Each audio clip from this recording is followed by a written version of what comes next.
Chair Rayfield, Chair Devlin, members, good afternoon. I'm Dexter Johnson, Legislative Counsel. I'm joined by Chief Deputy Legislative Counsel Lori Freeman and Deputy Legislative Counsel Dan Gilbert is in the room in case there are any questions that come up that he's the expert on in the initiative and referendum process.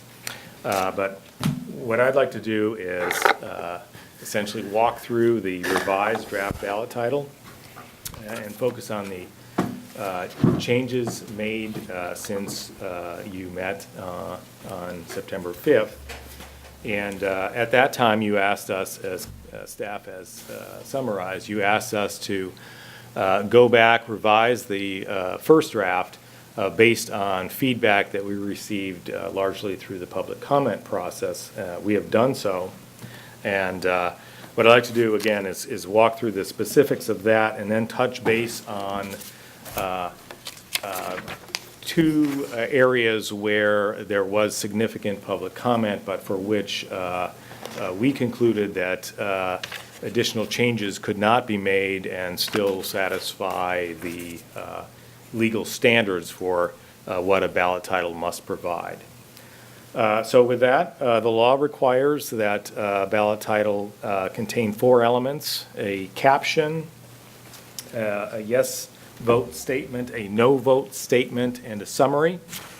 The first paragraph of the draft ballot title that you have is the caption, and it must reasonably identify the subject matter of the measure. The caption, the new caption is largely the same. There's a couple wording tweaks, but in essence, it is the same as what you had before.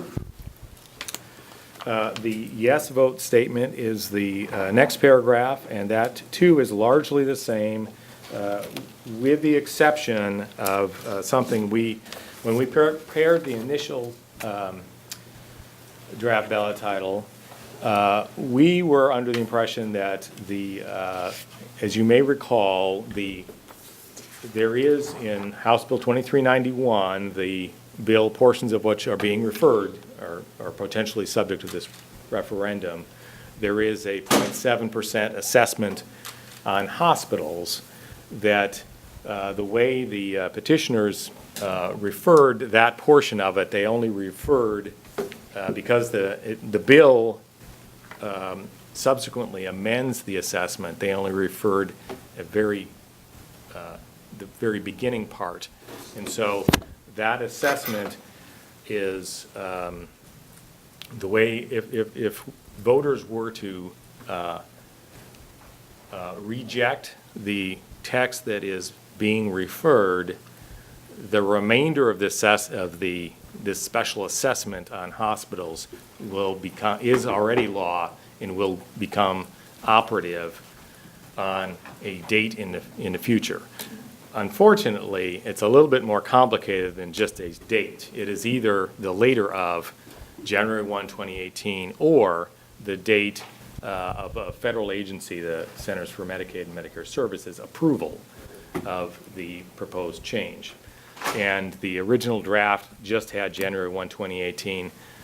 This draft, both in the yes statement and in the no statement, the principal change is at the end, and that is to reflect that that this hospital assessment is going to become operative no matter what. It's just a difference of either January 1, 2018 or when federal agency approves the waiver. That last part was not in the original draft.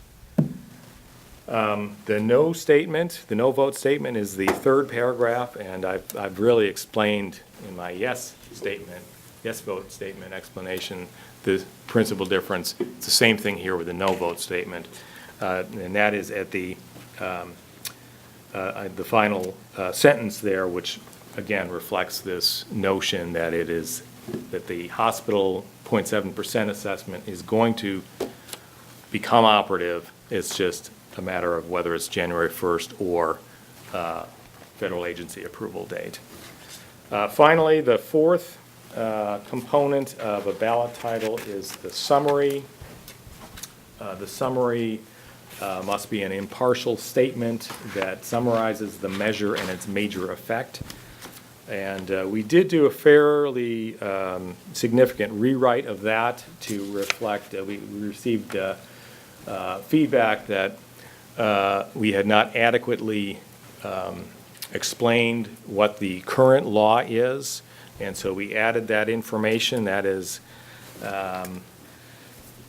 basically the second and third sentences of that summary, and also made it a little bit clearer about what precisely was being referred. That is not the whole thing, but only 5 parts of House Bill 2391, and then we explain what 2391 does.